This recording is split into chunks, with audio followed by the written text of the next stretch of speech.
Good morning, Sheila. Good morning, Serena. Glad We've to be been here. talking about this a long time now. We have. We're finally here. I know. This was an idea that came to us at one of our many friendship dinners that we've shared through the years, and we're excited to share it with others. We, I think, both bring a unique perspective to life, and we're at some crossroads in our life. So it's time to do this venture together and launch this podcast called Pairs Well With. And I think it is going to be a really fun thing for us to do as we do move forward through the next transition, which we'll share with whoever's listening to us, but to let them know who we are. We're both lawyers. That's how we met. Moms. That's how we really got to know each other. We're friends, obviously, for a decade plus. Yeah. And we have lots of mutual friends in common who we love and adore. And that, I think, is really one of the reasons why we said we wanted to get together and talk about our lives and how interesting we think our friends are. I think it would be a great start when we talk about pairs well with, because we're both at this place in life and we're going to discuss business topics. We're going to discuss aging parents. We're going to discuss empty nest and just being at a crossroads where we get to determine how we reinvent ourselves. Right. So why are we here, Serena? We've been talking about this forever, it seems like. And I know you and I have had some parallel journeys, but different, very different. And so why are we here today? I think for me, one of the things is exploring a creative side of myself. And in our careers, as you said earlier, we're both lawyers. A lot of times that does not allow for creativity because of the structure that you practice within. I do think that in mine, particularly being a government relations lawyer, it allows for more creativity than per se a litigator. And I think that's reflective of our personality. But there's so many things that we want to discuss about life in general and the different phases of life. And when we get together with our girlfriends, who you referenced earlier in our introductory segment, we're all so different and we've all taken such different paths, and the cohesiveness of our group is so interesting.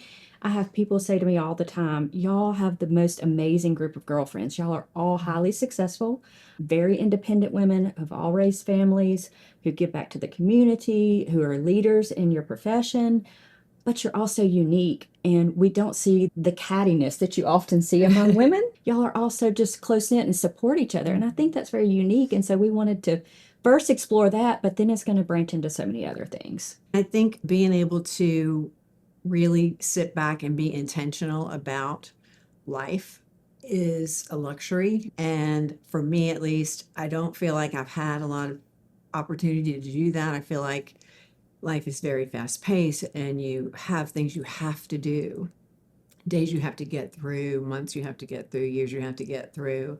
And so a lot of it is just have to instead of want to. And so for me, a lot of what is going on right now is a shift into every part of life. What do I want to do next? What do I want to do next with my career? What do I want to do next in terms of being a mom that has a daughter that's going off to college? What I want to do next with family issues? What I want to do next with my health and wellness and those types of things. And those are the kind of things that are universal for people our age, men and women. And I think our women group that we have, I think that's why we are bonded, because we all have those same kinds of issues, different, but the same. Yes, yes. Well, some other things that we wanted to talk about and that prompted this podcast that you just referenced were reinventing yourself and having the luxury to do that at a certain point in life. I am going to be an empty nester myself after raising 3 children. My youngest graduated high school this year and she's headed to college. And so for the first time in my life as an adult, my oldest child was born when I was 21 and in college. I've never had an adult life to myself. I literally moved from the sorority hall to an apartment and started a family. And so reinventing myself at this point as an empty nester and also turning 50 last year. I think that mentally for a lot of people makes you reevaluate your life and how you're spending your time and how you want to spend your time in what's called the second half. I think there's a point when you realize you're a grown up and you have to be intentional about what you want to do with your life and what it's going to mean at the end of the day. I think getting older does give you that perspective of, I don't have to waste time and to try to make other people happy all the time and figure out what it is that's going to make you content with your own existence, And I feel like that reinvention comes when you're not constantly having to take care of other people. It's the day-to-day, always having other people at the forefront. I think that's part of a woman's perspective on a lot of things, especially when they have a family. We tend to put ourselves last for everything. And so for me, the reinvention is, what is it going to look like when I try to put myself, maybe not first, but maybe second? Yeah. Because we're even often third, fourth, fifth, sixth, tenth, Absolutely. and down the line. Right, Yeah. right. Yeah. And so it's one of those things of trying to figure that out. And that's really the conversations that you and I have had over the last year or more, that, what are we going to do next? And it's not like there's this line of demarcation. I think there's just this gradual shift, but I do think there has to be intentionality to it. That's a great point. And you're much better at thinking intentionally. My personality is thinking more spontaneous. Uh-huh. And that's why I think us doing this podcast together is going to be a great pairing. Right, exactly. Because we bring, our personalities are different, our experiences are different. Our, travel through motherhood has been different. Our background and upbringing, you didn't grow up in Mississippi, I did, but you have always been in the South too. When you think about the intersection of motherhood, business, reinventing yourself, there are things that hold you back. There are some stepping stones or things that trip you up at times. And getting to this point has not been that easy for either one of us. Right. What do you think in your background has either been a stepping stone to get you here or something that tripped you up that held you back before you got to this point? Well, I think life. I think obligation and feeling like there were things I had to do. I am an intentional person. I plan a lot. I research a lot. And so it's one of those things where I feel like I get caught up a lot in the researching and the details and make sure I'm going to do it right. Because if I don't do it right, I don't want to do it at all. And that is true from everything from my work life to hosting a dinner party. If I can't do it right, and right meaning in the way that I'm going to be satisfied with the outcome and feel good about it, I don't want to do it. I don't want to waste my time doing it. And so I think part of it is I'm now feeling like I've got time, not today, but eventually, I'll have some time to really focus on those kind of things and do things that are going to make me feel good at the end of the day, but without being sort of haphazard about it. And I do have to give you a plug here. Your dinner parties are amazing. You do the best theme parties. You do the best just formal dinner parties, casual dinner parties. I mean, and one day we're going to talk just about your China collection. Well, I would love that because that is my passion. Well, speaking about passions, that is something that you and I both want to use this podcast is to explore our own passions, but to bring other women in for conversations, Yes. to explore their passions and where they might be at the same intersection in life. What do they want to do to reinvent themselves? But all of that hinges on, being at this crossroads, and how do you take those elements of those different facets of your life to still serve those people and those parts of your life, but also start taking charge of you and what do you want for the remaining time that you have. Right. And I've seen your travel schedule and pictures on social media of all the territory you've covered in the last 6 weeks or so. Yeah. And it's been incredible. So I think even us really sticking with this decision that we really wanted to do this and not just make it something that we'll get to down the road has been really important. So you referenced my travel. Another thing that is different for both of us, I am on my second marriage. I have a blended family where we have 7 children. And so not only am I becoming an empty nester for my household, but we're very close to becoming empty nester for all 7 of them. Like you said, over the last few weeks, in 21 days, we had 4 graduations, 2 high school graduations, 1 vet school graduation, 1 MIT graduation in Boston, and then 1 child that got engaged, and throw in a freshman orientation. So chaos is what I call my life, controlled chaos. We nickname our house Mayhem Manor because it's juggling the schedules of not just 2 professionals. My husband is in politics and real estate, but trying to see and serve our 7 children who live in 6 cities and 3 states. Well, and you've been able to do all of that, and the kids are doing great, and you and your husband are doing great, and you all look great, and you're always fabulously dressed and still exercising and redoing your home, redoing your work life, and finding your passion and your avocation that you are developing now that we'll talk about some more. And so you're doing it, you're doing it all. It doesn't always have to be so pretty, but you're getting it done. So that's kind of the amazing part of it. One of the former governors of Mississippi, who I had the pleasure of working for, always said, do not let perfection be the enemy of good. Yeah. And that's something as an A-type personality I really struggle with. Like you were talking about that some yourself. And something I've really had to let go through the years. Don't let perfect impede progress. And launching this new passion project of mine is something that I really am struggling with in that department, but reminded daily, small progress is still good progress. Right. I think that's a great point. And I struggle with that too. And I think that generally that has served me well. Getting through school, developing a career, owning my own business, being a mom, juggling, being a single mom, juggling all that is required to be juggled, having parents that I was the caregiver for many years. All of those things required some level and some degree of trying to be organized and trying to make it right. It's never obviously been perfect. But even, throwing dinner parties, I've gotten to where if something goes wrong, I can switch gears and it not be just, okay, everything is ruined kind of thing. And that does take a lot because you do want to have that. And I think, for me, it's been part of the growing up. I grew up in New Orleans and went to Catholic school and wore a uniform until I was 18 years old and went to college. It was the first time I ever wore jeans to school. And, it's kind of why I dress in uniform still. I feel like I don't have your style where you can throw a bandana on or a scarf or this, that, and I'm so envious of that. But it's so unnatural to me. I would love to throw a scarf on every once in a while or a big piece of jewelry, but it doesn't come naturally to me. So, one of the things about getting older, though, is to kind of ease up on those requirements in your life because it's hard. It's hard doing that.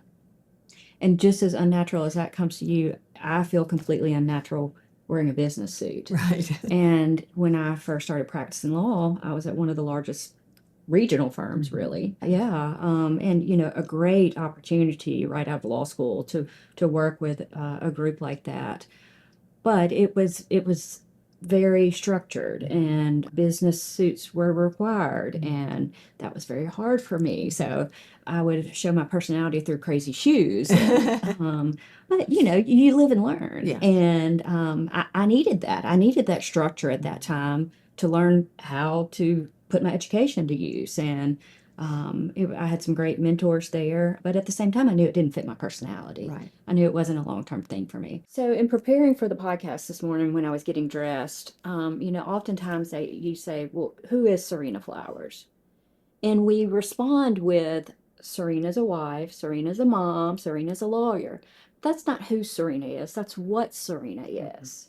And so I was really trying to shift my thinking this morning to think about really, who am I? Well, that goes to your core values, I guess. And who am I? I think I'm creative. I think I am spontaneous, but within responsible guides. Keep it in the trenches, but have fun. Right. I think I am trustworthy. I keep a lot of secrets in my backpack for a lot of friends, and they come to me and tell me those things because they know I don't share them with other people. I think that's one thing at reframing our own life, that we have to start thinking about ourselves differently. Not what our roles are, but who are we? Right. So how would you respond to that as far as Sheila? Not what is Sheila, but who is Sheila? Right. Well, I think a lot of my identity and who I am comes from what I do. It is hard to separate it out, especially being a lawyer for 30 some odd years now. It's hard to not make that my identity. It is something I love to do. So I have found a career that really feeds me in different ways, both literally and figuratively. It's hard. it's draining. It's not always filling up my tank. And so when I begin to think about who am I or what do I want to do and where I am in my life right now, a lot of it is about figuring out what drives me, what makes me feel fulfilled.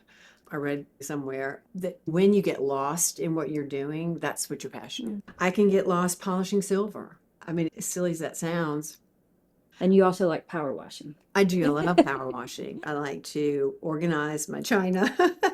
I like to fold napkins. So I think the goal is to think about doing more of the things that make me feel good and less of what I don't want to do, and trying to figure out how to get through life with that. You can't always just be having fun all the time. But I think the whole getting to like who I am, I think that's part of what has driven me to really want to do this with you, because I think for so many years I really haven't thought about that because I have been on autopilot. You know, when I'm a lawyer, I want to be a really good lawyer, and when I'm a mom, of course you're always a mom, but when I'm momming hard, I want to be a good mom. Right. You know, I've been a really good daughter. I've been a really good friend, and those are the things that I look back at my life now and say, I did that. I did that well. But you're not done doing those No, no, no, things. no. I'm going to keep doing those things and hopefully do more of what makes me happy and more of what I want to do than I have to do. And I think that's how we're in such a unique space right now, because there's this weirdness to having a calendar that's about to be far more open than we've ever been Right, accustomed to. right. You know, thinking into this next year with our girls going off to college, um, like that's the first time I've ever had a real just an individual adult time in my life. And what does that look like for me? I don't know. How is that going to feel? Am I going to be afraid to not have somebody depending on me all the time, you know? And my children too, all of them, none of them wanted to eat in the cafeteria. And so when the youngest graduated this year, I'd had a child in public school for 26 years in a row. And that means feeding somebody breakfast every morning, packing a lunch every day, and then, of course, cooking dinner at night because we always had family time at night. It was very important for me with my children to sit down and have dinner together at night. That was something that my mother ingrained in me, and I wanted to carry that on with my children. And even if it's just frozen pizza like it was 2 nights ago, sitting in the little keeping area outside of the kitchen talking over frozen pizza. And it's funny because just before I put the frozen pizza in the oven, I was supposed to cook tacos that night. I just didn't feel like cooking. And I'm thinking, oh, I'm so tired of having to cook for somebody else. And then it hit me, wow, in 8 weeks, I won't be doing this Right. for the first time ever. And it made me sad at the same time, Yeah. even though I've been looking forward to not having a slam full calendar where somebody else's needs control my calendar. You know, that's just going to be really weird for me. Right. And how to balance that. And my work is a lot like that too. As a government relations lawyer, I spend a number of months out of the year dealing with the Mississippi legislature, and you're basically on call 24 hours a day, you know, 7 days a week until session ends. And you don't have control over your calendar. And now thinking about not doing that in the near future or in the next couple of years, that really gives me control of my calendar. I won't have clients or legislators demanding my time. I don't have children demanding my time. And it's exciting, but at the same time, like I said, weird, scary, you know, how do I feel that? Right. And will I feel, you know, I'm a check off the box kind of person. And so at the end of the day, if you don't have something, have you had a productive day? Right. Does it count? Yeah, does it count? And I think that's where you and I both are kind of at this place in life. How do we deal with that? Because we are producers. We've been producers. We've produced, you know, healthy, productive young people, our children. We've produced business through the years, produced healthy relationships with our family. And what will we be producing if we aren't doing these things? Right. I had a very different middle adulthood than you did. You know, I did have an adult grown up life without a child until I was 42. And I feel like I sort of got a lot of that out of my system. because I was ready by that point to have a family of my own and have that experience of being a mom. And I was very intentional about that, and maybe we'll talk about that in a future episode. But it took a lot of shifting of my world at that point, but it took a lot of planning, and obviously the best thing I ever did. But I feel like that is sort of the next shift for me, and now it's that same sort of deliberate effort that I feel like we have to make. You know, it's what I want to do. I want to learn something new. You know, do I want to go back to some things that I used to like? I learned mahjong. So all the rage right now. it's all the rage around here, and I don't like math, and so I kept thinking I can't do bridge because I think there's math involved in that. But I went to a mahjong class, and I went to another class, and I got a little group, and we've been playing, and it's really a lot of fun, and I see why people enjoy doing it. And I thought, well, I don't know if I can learn something new, but I made myself learn it because sometimes it's hard to learn something new. You know, that whole teaching old dogs new tricks is for real. So I think that's part of us even doing this and having these conversations of this is new for us to just stop our regular day, our regular work day, to make time to carve out to do this, which is something that I feel like is going to feed us what we're looking for. I had a conversation yesterday actually with my physician, and we'll get into some of the women's health issues down the road, but she was asking me, what do you do to feed yourself right now? Your life is so chaotic. And you talk about I deal with anxiety. High functioning, massive anxiety person. But she said, you've got to figure out ways to feed yourself that are not chaotic. So the third segment that we wanted to have here in our podcast is called the Friends Table.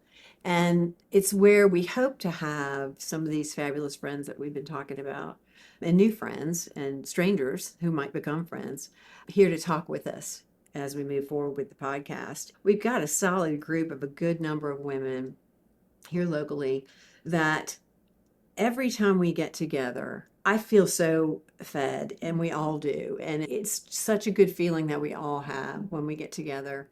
And it never ends without us all saying we need to do this more often. Yeah. And, I think that just it shows how much we all crave that feeding. Yes. We all crave that connection. And like you explained earlier, I mean, other than the fact that we all sort of found each other, I always say Tamara is our glue. Yeah. I hope she doesn't mind us mentioning her on this podcast, but she's our Kevin Bacon. Yeah. Really. And I'm so appreciative of her doing that, almost 20 years ago, I suppose. I've known some of our group for that long.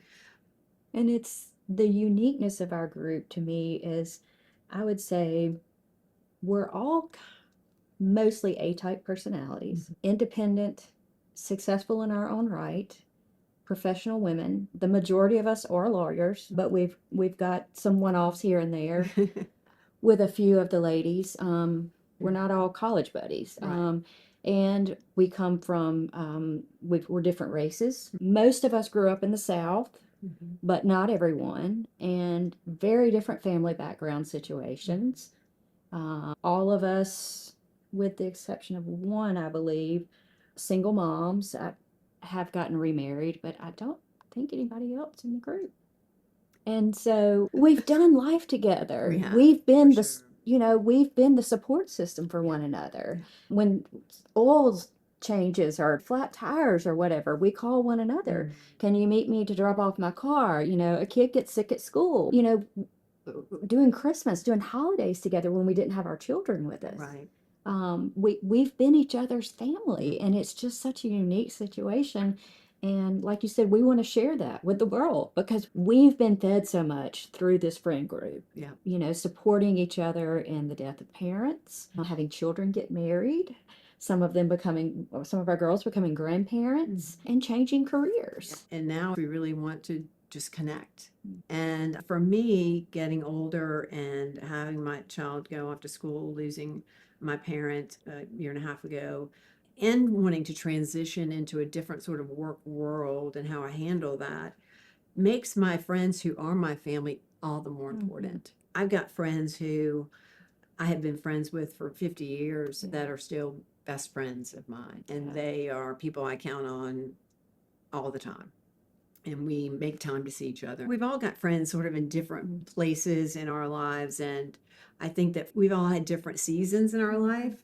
And that is really what makes a good friend, because they understand your season in your life. You know, there have been, with my oldest friends, when they were getting married and having kids and things like that, I had gotten divorced and was really into my career and traveling the world and was not really paying attention to what was going on in their lives. I mean, I knew that they had had kids, obviously, and we tried to make time even then to see each other. We all sort of scattered around the country.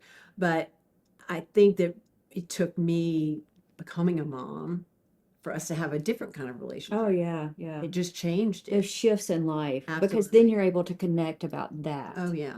Oh, yeah, for sure. Yeah. And I know when one of my best friends, when she lost her father, that was the first parent that I had had as a grown up who I knew and cared about, and who, to pass away, and seeing her make that transition. So we've had to go through those big things, and navigating those just makes you closer. Yeah. You know, just makes you more deeply love people, because you see what they've been through and how they've handled, and you really genuinely want to be there for them and experience it with them. And I think that's kind of where our friend group is evolving, is we really want to be there for each other and experience this. Even though we can't all get together in one big room, the devotion to the concept of our friendship is certainly there. I think that that's an important part right now in our lives, to make sure that we continue to cultivate that going forward, because you know, the older you get, the harder it is to make new friends. Yeah.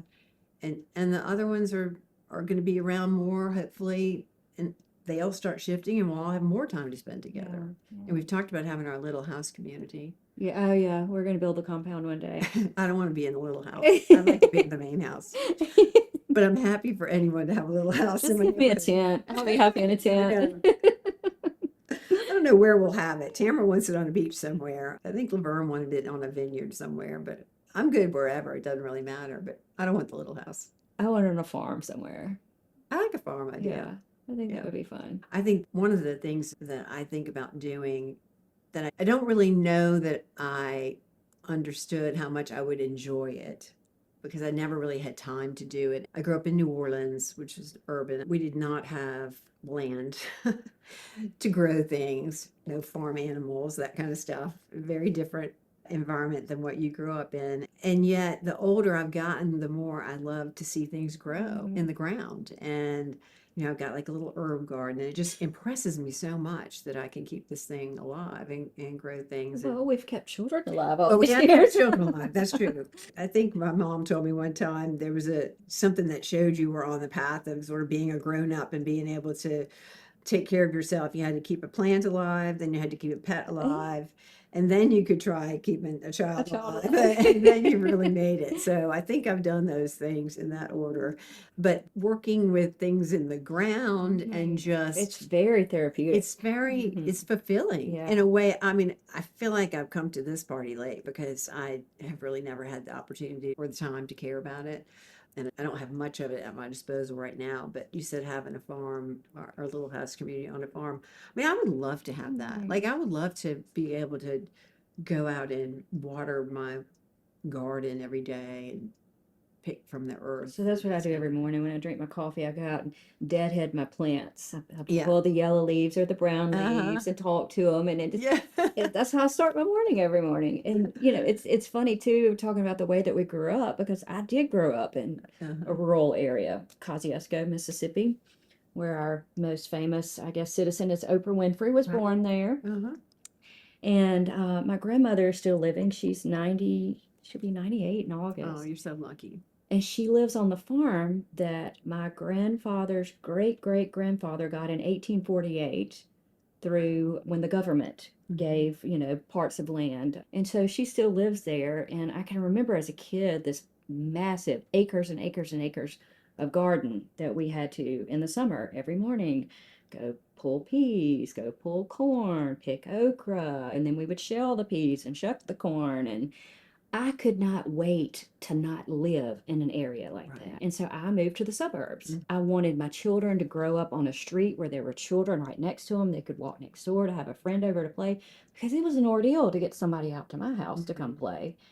And now I see my kids doing just the opposite of that. I wanted the opposite of how I grew up. And now both of my older children, the oldest just turned 29 yesterday and graduated from vet school recently and is about to start her career. And then my son, the one that recently got engaged, both have bought land and they don't want to live in a neighborhood in a suburb. And it's just funny how life, you run from what you experienced and want something completely different. And now I want to go back to the farm. Yeah.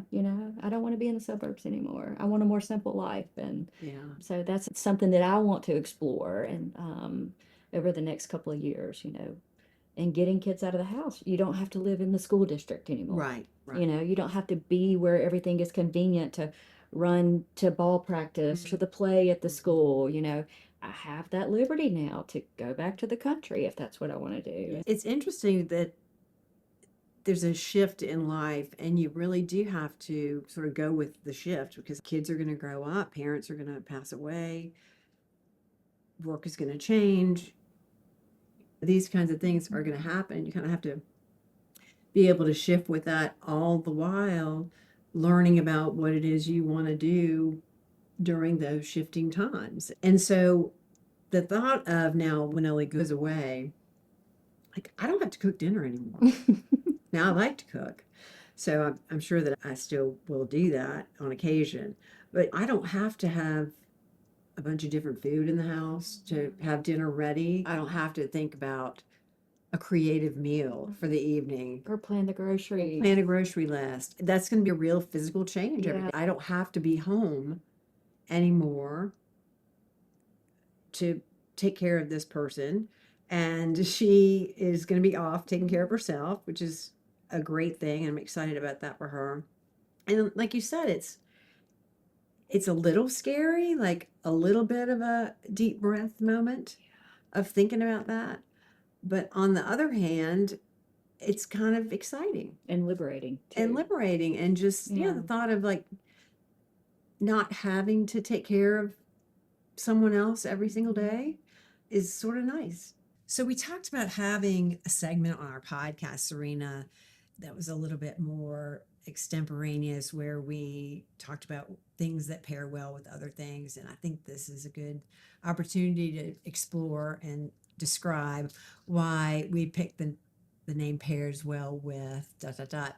for our podcast title. We were trying to think of something that described who we are, where we are, what we want to talk about. And to me, coming up with Pairs Well with has some different play to it. So obviously we're a pair.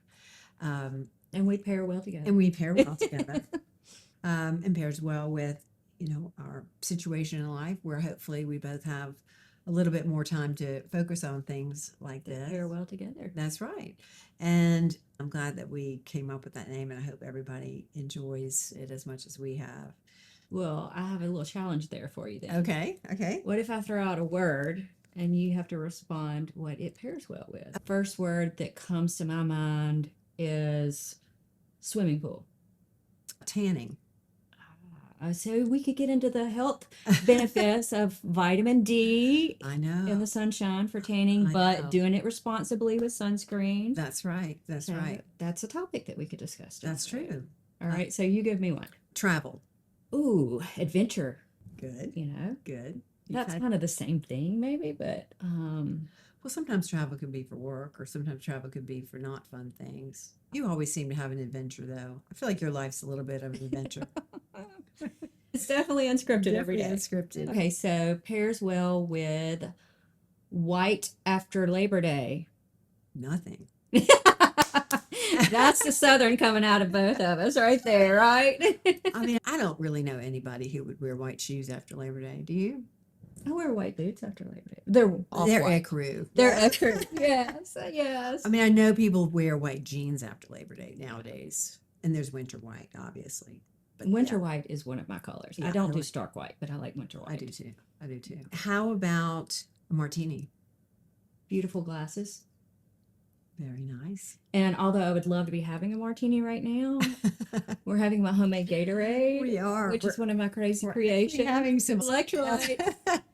Pink Himalayan salt. We've got a fabulous balsamic raspberry white vinegar with some lemon juice, water, and a little lemon balm from my little herb garden out there. It's really delicious. So J Olive is a great little shop around here. They've got great olive oils and different vinegars. Well, I hate to ruin everyone's thought that we're having martinis in the middle of the day, but we're actually hydrating. Yes. Which I have figured out I need to do more of, apparently. It's very good. Yeah. Yeah.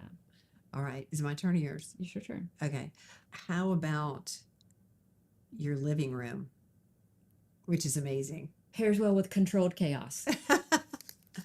Yeah, it looks great. Serena did all of this, everyone. To the extent you can see it, it's really amazing looking. My very eclectic collection of things through my life, which is something I'm exploring. It's, part of my passion, this transition period in life. So we'll get into some more of that later. All right. How about pairs well with diamond earrings? Anything. Yes. Sheila has the most incredible pair of diamond earrings that all of the girlfriends covet, and that is her signature. She wears her diamond earrings. I do. Every day. I love them too. And I think they go with everything. And it's just easy. Timeless, classic, beautiful, pairs well with anything. Yeah. And yours do too. They're beautiful. I usually add something funky with mine. So. How about books? Pairs well with books. Decorating. Oh, good. I should read more, but I just decorate with a lot of I was looking around like you do have a lot of books around here. And old. I love old books. Yeah. I love a book. I love to hold a book. I love to read.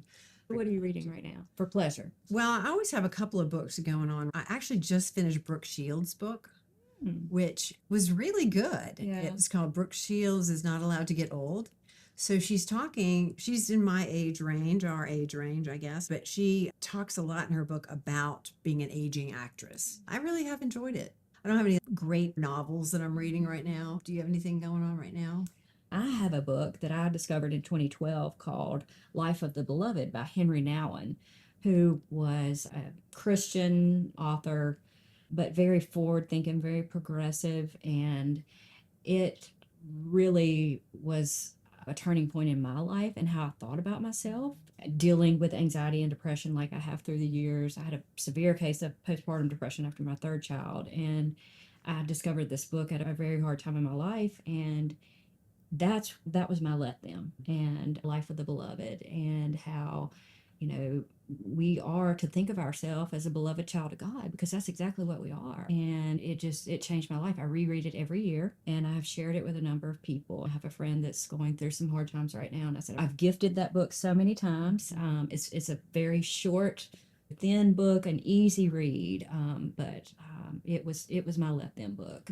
Now, I love the Let Them book, but learning about the life of the beloved and how to love myself as a beloved child of God is something that's when I felt that freedom. And I started to live authentically after that and just be who I was and not care. Well, it's amazing how someone you don't know and who is not in even your stratosphere can put something out into the world and it be something that touches you so deeply. Yeah. And I think we don't understand the impact sometimes that things like that can have on other people. Words that you can say or actions you can take. It doesn't just necessarily impact that moment or that person, but that person might tell a story about something you did for them, and that whole pass it along thing. When I was going through a real transitional time in my life, my early 30s, I read A Return to Love by Marianne Williamson, and it was sort of like you said, it was just a light bulb moment at that time that somebody wrote something that was, she's actually Jewish, she's not Christian, but she wrote about Jesus and his story as a divine person. She didn't necessarily think that he was the Son of God, Right. but she had her own take on that.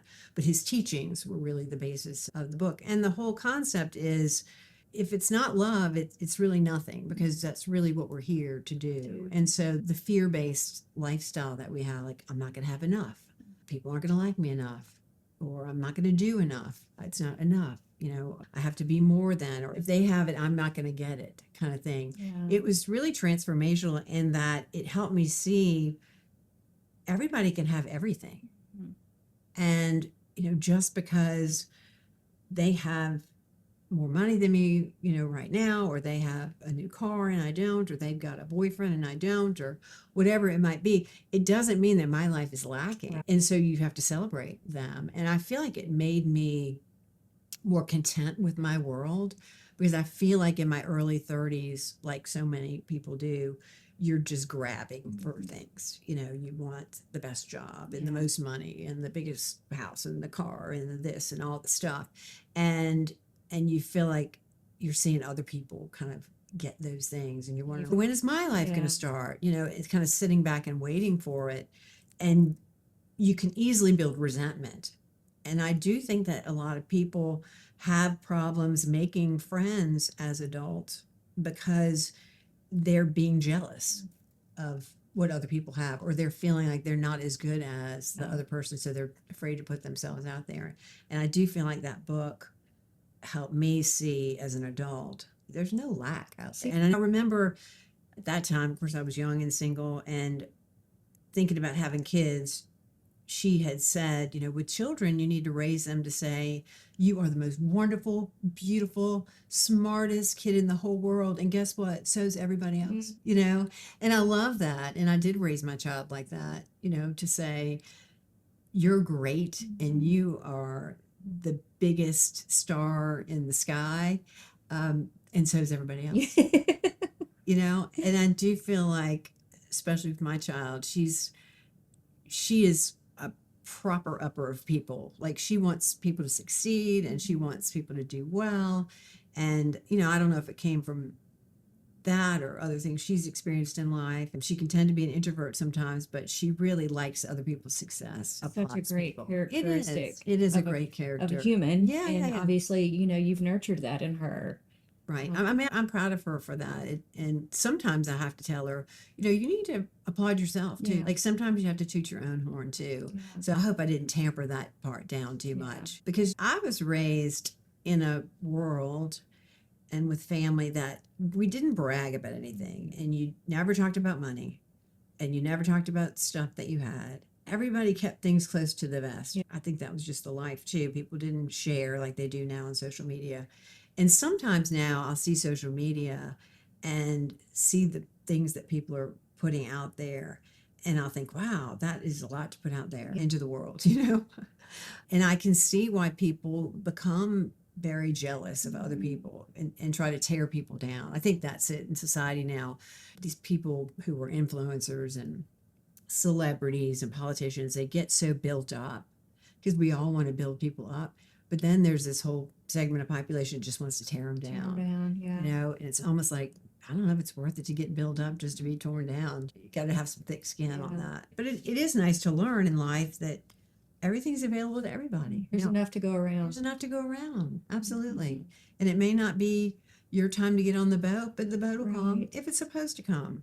Yeah. It might not be a boat that you're supposed to get on. It might be a plane. Yeah. And I know you've raised your kids and they're all doing great things. And I'm sure you had to share that kind of thing with them. Like, it's not, you have to see them through failure. And that's the hardest thing, is seeing your kids struggle and trying to guide them. Seeing their resilience. Yes. And that was one thing that, coming full circle with Carter graduating school recently, from the time that she could talk, literally from the time that she could talk, that's all she said she wanted to do. Dr. Dog. I mean, literally, we're outside of mom and dad. I think that was her first sentence, Dr. Dog. And she applied to vet school when she graduated and did not get accepted. She got waitlisted. But instead of giving up on that dream, she said, okay, well, what do I do? And she went and met with the dean, and they said, you have an incredible background. You've got all these hours. Your interview was great, but your GPA stinks. So she went and got a master's degree in animal and dairy science and had a 4.0 and reapplied. And that was why it was such a, as a mom, that was one of those moments too when she graduated a few weeks ago. Okay, we did something right with this one. She didn't give up on her dream. She doubled down. She took the hard road, and it's paying off for her now. So I think that resilience is not something you can teach.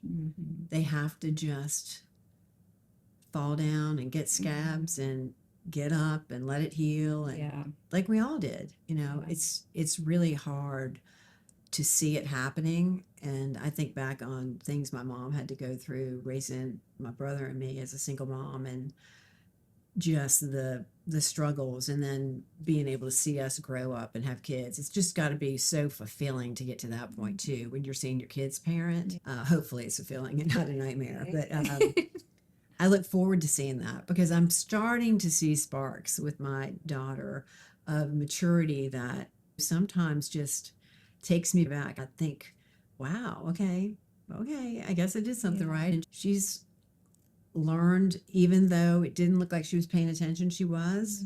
And I remember all the parenting books and advice I would get from other people. They would say, you know, they're watching you and you're modeling for them. And I would say, I can promise you, she is not modeling after me. If you go back, walk in her bedroom, she's not modeling after me. But I'm starting to see sparks now, and I find that to be really fulfilling and exciting.